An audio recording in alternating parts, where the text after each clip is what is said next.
दोस्तों नमस्कार, आप सभी को चर्चा के विषय में स्वागत है। सबसे पहले आप सभी को भैया दूज और चित्रगुप्त जयंती की हार्दिक शुभकामनाएं। दीपावली पर्व का जो 5 दिवसीय पर्व होता है, भैया दूज या चित्रगुप्त जयंती उसका अंतिम त्यौहार होता है। पूरे देश में हर्षोल्लास के साथ फिलहाल ये त्यौहार मनाया गया। हालांकि एक विवाद तब खड़ा हो गया जब समाजवादी पार्टी के अध्यक्ष अखिलेश यादव ने दीपावली को मनाने के तरीके पर ऐतराज किया और उन्होंने कहा कि बार बार दिए और तेल क्यों खरीदना, हमें ईसाइयों से कुछ सीखना चाहिए। वैसे अखिलेश यादव पीडीए की बात करते हैं, लेकिन उसके बाद भी वो शायद इस बात का अर्थ नहीं समझे कि दीपावली में दिए या तेल या मोमबत्ती इन सब का महत्व तो उसका मकसद है कि इस दीपावली पर समाज का हर तबका खुशियों के रूप में भी और आर्थिक विकास के रूप में भी शामिल हो। समाज के पिछड़े तबका सबसे ज़्यादा लाभान्वित होता है दीपावली पर इन पुरानी परंपराओं की वजह से। आज वैसे मैं बात करूंगा बिहार के चुनाव पर कि क्या अब ये निश्चित हो गया है कि तेजस्वी यादव ही बिहार के अगले मुख्यमंत्री बनेंगे यदि बिहार में महागठबंधन को बहुमत मिलता है। हालांकि उससे पहले एक रोचक बात आई है पाकिस्तान से। पाकिस्तान के क्रिकेट बोर्ड ने अपने वर्तमान क्रिकेट कप्तान को उनके पद से हटा दिया है। एक पूर्व क्रिकेट खिलाड़ी, उन्होंने इस पर बड़ा सख्त ऐतराज व्यक्त किया है और उन्होंने कहा है कि पाकिस्तान के वर्तमान कप्तान ने फलस्तीन के पक्ष में झंडा लहराया था और फलस्तीन का समर्थन करना कप्तान को भारी पड़ा और इसी वजह से पाकिस्तान के क्रिकेट कंट्रोल बोर्ड ने उनको अपने पद से हटा दिया। इस बीच अमेरिका के राष्ट्रपति डोनाल्ड ट्रंप ने भी पुतिन के साथ होने वाली एक अगली बैठक को रद्द कर दिया है। फिलहाल वो रूस यूक्रेन वार्ता को लेकर किसी तरीके के सकारात्मक संकेत न मिलने से नाराज है और उनको लगता है कि अभी पुतिन के साथ मीटिंग करने का कोई औचित्य नहीं है और इसलिए उन्होंने इस मीटिंग को कैंसिल कर दिया। इस बीच बिहार के चुनाव में एक और चर्चा फैली है।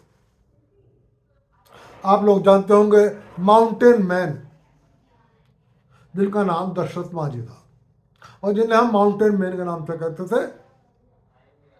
पिछले दिनों राहुल गांधी उनके घर पर गए थे।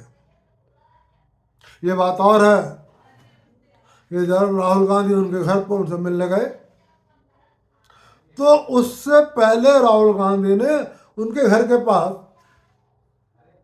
करीब 50 लाख रुपए के पोर्टेबल टॉयलेट को रखवा दिया था, जिससे कि यदि राहुल गांधी को टॉयलेट जाना पड़े तो वो अपने आलिशान टॉयलेट में चले जाए। फिलहाल वो उनके घर गए।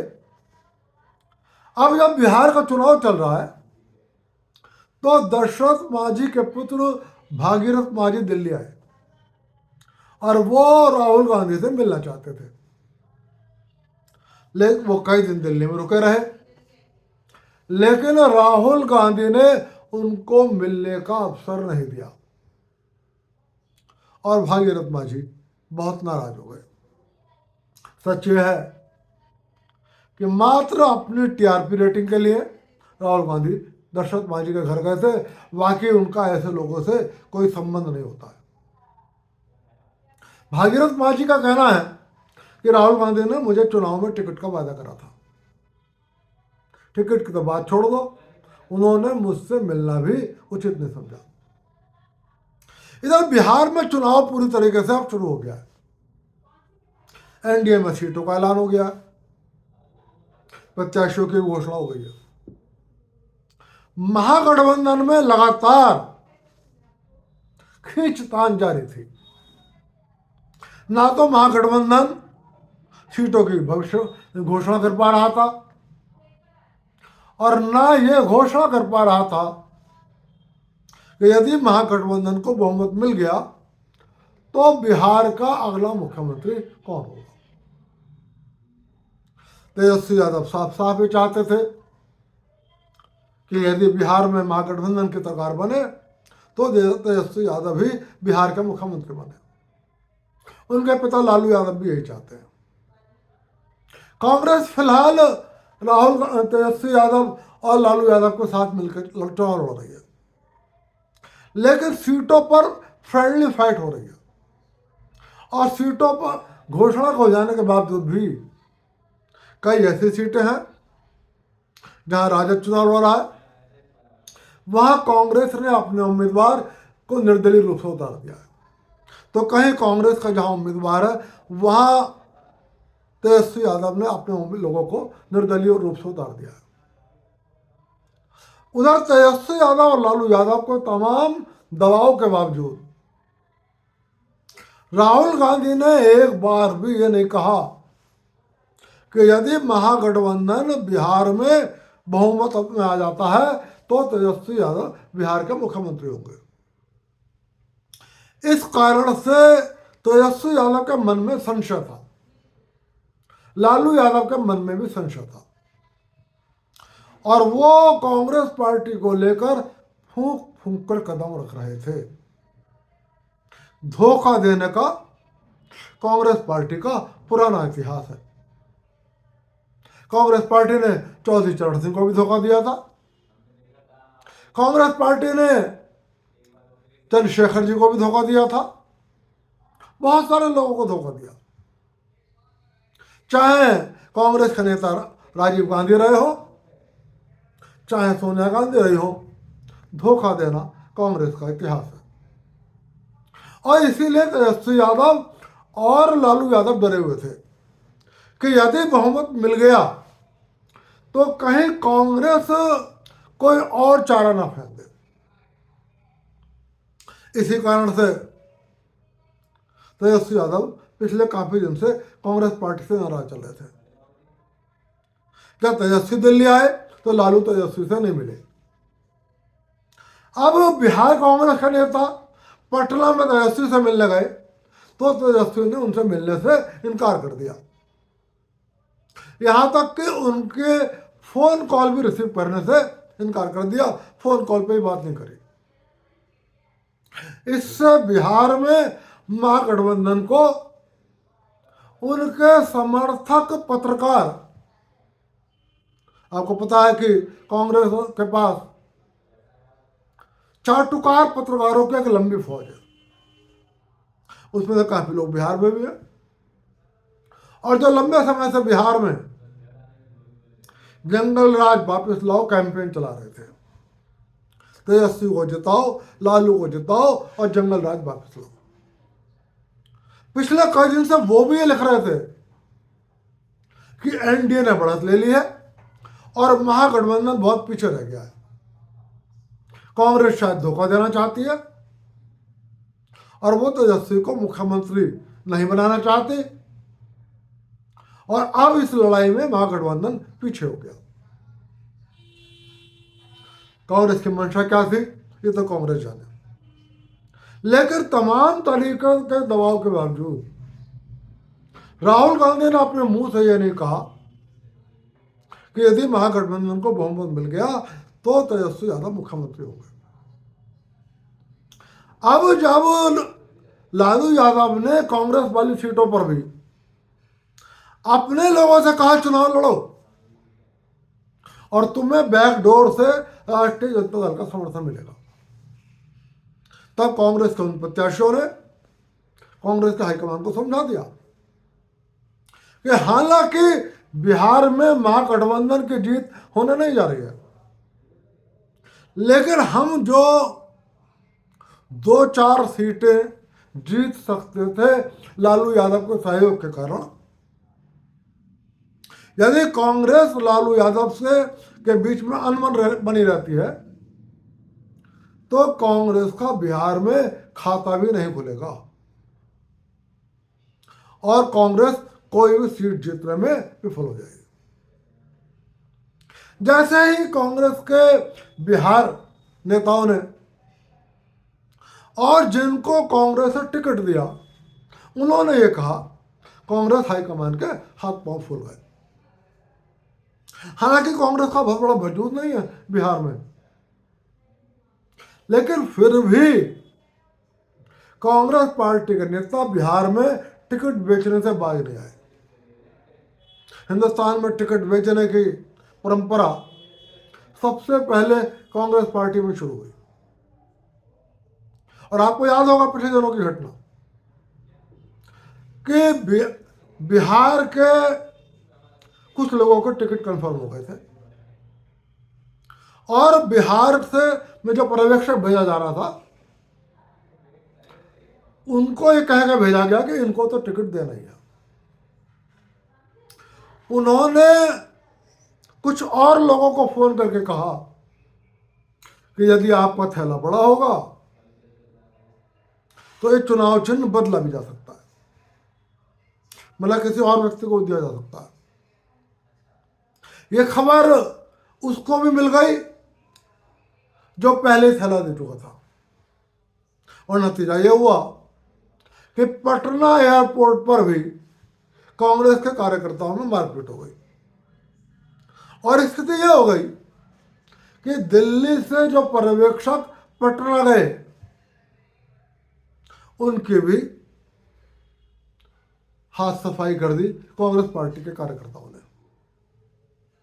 इधर अब जब ये खबर मिली कि कुछ नहीं होगा तब कांग्रेस आलाकमान ने बिहार के तेजस्वी यादव और लालू यादव से बात करने का प्रयास किया। उन्होंने शर्त लगा दी कि पहले दिल्ली से ही घोषणा करो तब बात होगी, लेकिन लालू यादव अब भी घोषणा करने को तैयार नहीं थे। राहुल गांधी अब भी घोषणा को तैयार नहीं थे। कांग्रेस इस पूरे चुनाव में बिहार में नरेंद्र मोदी को टारगेट कर रही है, अमित शाह को टारगेट कर रही है, भाजपा को टारगेट कर रही है, लेकिन जनता दल यू और नीतीश कुमार को टारगेट नहीं कर रही। कुछ राजनीतिक पर्यवेक्षकों का ऐसा मानना है कि कांग्रेस यह सोच कर चल रही है कि यदि बिहार में कुछ ऐसा हो जाए कि कांग्रेस प्लस नीतीश और प्लस कुछ निर्दलीयों को मिलाकर सरकार बन जाए तो कांग्रेस लालू यादव से पीछा छुड़ा लेगी और नीतीश कुमार को अपना मुख्यमंत्री बना देगी। नीतीश कुमार भी लालू पर हमले कर रहे हैं, तेजस्वी पर हमले कर रहे हैं, लेकिन वो कांग्रेस, राहुल गांधी और सोनिया गांधी पर हमला करने से बच रहे हैं। इन आशंकाओं से परेशान भाजपा भी थी और परेशान लालू यादव भी थे। जब लालू ने साफ कहा कि घोषणा के बिना बात नहीं होगी, तब कांग्रेस पार्टी ने अपने एक पुराने सोनिया गांधी के गांधी परिवार के वफादार अशोक गहलोत को पटना भेजा। अशोक गहलोत ने तेजस्वी यादव से बात करी। तेजस्वी यादव ने साफ कहा कि आप जाइए और आपको मेरे पूरे परिवार से बात करनी होगी। आखिर वो परिवार के पास पहुंचे। वहां पर 4-5 कुर्सियां पड़ी थी। एक कुर्सी पर लालू यादव, एक कुर्सी पर राबड़ी देवी, एक कुर्सी पर तेजस्वी यादव और बताया जाता है कि चौथी कुर्सी पर मीसा भारती बैठी थी और 5वीं कुर्सी पर अशोक गहलोत बैठे। किसी और कांग्रेस नेता को लालू यादव के घर में घुसने की इजाजत नहीं मिली। लालू यादव ने साफ चेतावनी दे दी अशोक गहलोत को कि मैं अपने कुछ उम्मीदवार हटा भी लूंगा और आपके कुछ उम्मीदवारों को जिताने के लिए जनता दल, राष्ट्रीय जनता दल के कार्यकर्ताओं को निर्देश भी दे दूंगा। लेकिन पहले आपको यह घोषणा करनी पड़ेगी कि यदि महागठबंधन सत्ता में आ जाता है, बहुमत मिल जाता है, यह कांग्रेस हर हालत में बिहार में तेजस्वी यादव को ही अपना मुख्यमंत्री मानेगी, तब आगे की बात होगी। अशोक गहलोत ने काफी नानुकुर करी, लालू यादव को कुछ गुणा भाग समझाया, लालू यादव को कुछ ऊंच नीच समझाई, लेकिन राबड़ी देवी, तेजस्वी यादव और लालू यादव टस से मस नहीं हुए। नतीजा ये हुआ कि आज सुबह भैया दूज के दिन कांग्रेस के नेता अशोक गहलोत ने प्रेस कॉन्फ्रेंस करी और जिसमें ऐलान कर दिया कि यदि महागठबंधन बहुमत में आ जाता है तो मुख्यमंत्री तेजस्वी यादव होंगे और उप मुख्यमंत्री मुकेश सहनी होंगे। हालांकि ये भी कहा कि मुख्यमंत्री और ज्यादा भी हो सकते हैं। अब ये प्रश्न उठ रहा है कि अब जब अशोक गहलोत ने घोषणा कर दी तो क्या अब भी कोई शक है कि यदि नीतीश, कांग्रेस, लालू और निर्दलीय को मिलाकर बहुमत बनता है, या कांग्रेस, नीतीश और निर्दलीय को मिलाकर बहुमत बनता है, तब कांग्रेस किसी भी हालत में लालू यादव को या तेजस्वी यादव को नहीं छोड़ेगी और नीतीश कुमार को नहीं पकड़ेगी? मेरे विचार से तो अभी शक है और उस शक का एक कारण है। मुझे लगता है कांग्रेस की नियत में अभी भी खोट है, कांग्रेस की दाढ़ी में चोर का तिनका है। और वो इसलिए है कि यदि कांग्रेस पार्टी को तेजस्वी यादव को बिहार का मुख्यमंत्री मानने में कोई परेशानी नहीं है, तो कांग्रेस के किसी बड़े नेता ने यह घोषणा क्यों नहीं करी कि मुख्यमंत्री तेजस्वी यादव होंगे?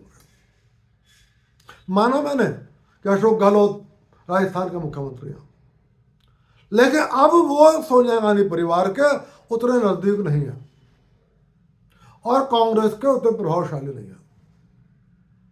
सोनिया गांधी ने उनसे कहा था कि आप मुख्यमंत्री पद छोड़ दो और सचिन पायलट को मुख्यमंत्री बनने दो, लेकिन उन्होंने इनकार कर दिया था।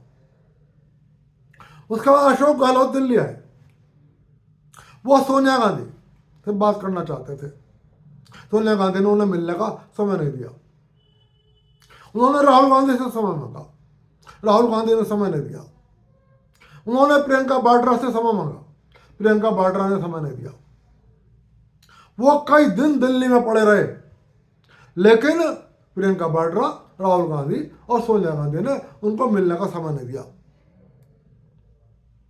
और सिर्फ यही नहीं, जब मल्लिकार्जुन खड़गे को कांग्रेस पार्टी का अध्यक्ष बना दिया गया, तब अशोक गहलोत को CWC का सदस्य भी नहीं माना गया। आज की तारीख में कांग्रेस के में बड़े नेताओं की बात करूं, सोनिया गांधी है, राहुल गांधी है, प्रियंका वाड्रा है, रॉबर्ट वाड्रा है, मल्लिकार्जुन खड़गे हैं और वो रमेश है, इनका नाम रोमेश है, वेणुगोपाल है, ये बहुत सारे लोग हैं। लेकिन इनमें कन्हैया कुमार है, इनमें से किसी को भी ये जिम्मेदारी नहीं दी गई कि आप जाके पटना में घोषणा कर दो या आप दिल्ली से घोषणा कर दो कि तेजस्वी यादव गठबंधन को बहुमत मिलने पर मुख्यमंत्री होंगे। एक ऐसे व्यक्ति को यह कहने के लिए चुना गया जो अब सोनिया गांधी का विश्वस्त नहीं है, अब कांग्रेस पार्टी का बड़ा नेता नहीं है और अब CWC का मेंबर नहीं है। तो क्या लालू यादव को और तेजस्वी यादव को कांग्रेस पार्टी अभी भी धोखा दे सकती है? यह सोचने का विषय है। कम से कम मेरा ये आकलन है, क्योंकि मैं नीतीश कुमार को भी बहुत विश्वसनीय व्यक्ति नहीं मानता। नीतीश कुमार कई बार पाले बदल चुके हैं और हर बार पाला बदलने के बाद वो ये कहते हैं कि मैं अब नहीं बदलूंगा, लेकिन भरोसा कुछ नहीं। और चूंकि वो अब भी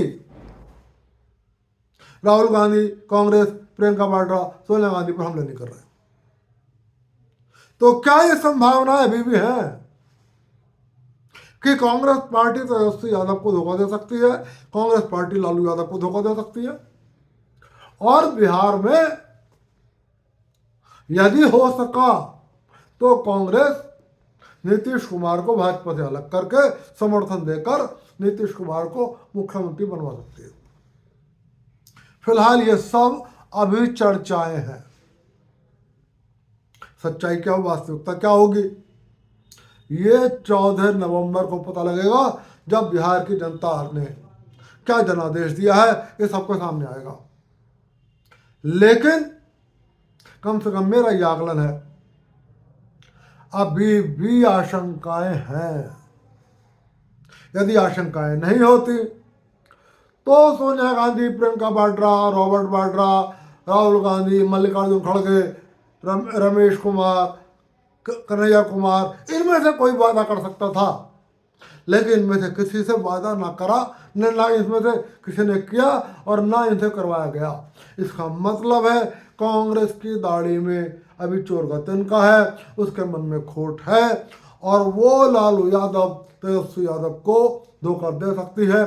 फिलहाल ये देखना होगा कि क्या महागठबंधन का को बहुमत मिलने पर तेजस्वी यादव ही मुख्यमंत्री बनेंगे या कांग्रेस धोखा देगी। हालांकि बहुत सारे राजनीतिक प्रेक्षकों का कहना है कि ये सब सपने हैं, महागठबंधन लड़ाई से बाहर है और बिहार में निश्चित रूप से एनडीए चुनाव जीतने जा रहा है। लेकिन मैं ये कहूँगा कि बिहार का चुनाव बहुत हद तक जातियों पर निर्भर करता है, बिहार का चुनाव बहुत हद तक माफियाओं पर निश्चित करता है। बिहार के हर जिले में कम से कम एक भूमाफिया है और कहीं कहीं दो भूमाफिया हैं।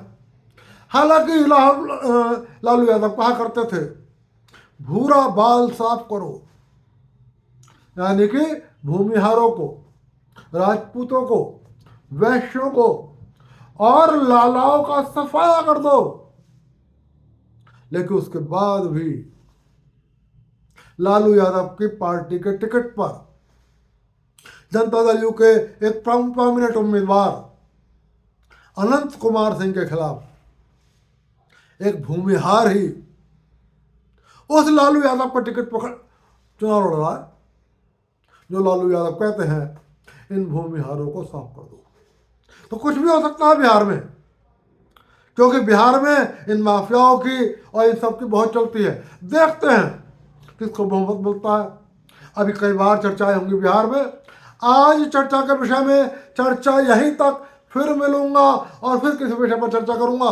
चलते चलते फिर निवेदन कर रहा हूं, वीडियो पसंद आए लाइक कर देना, चैनल को सब्सक्राइब कर देना। आप सभी को विश्वपति का नमस्कार।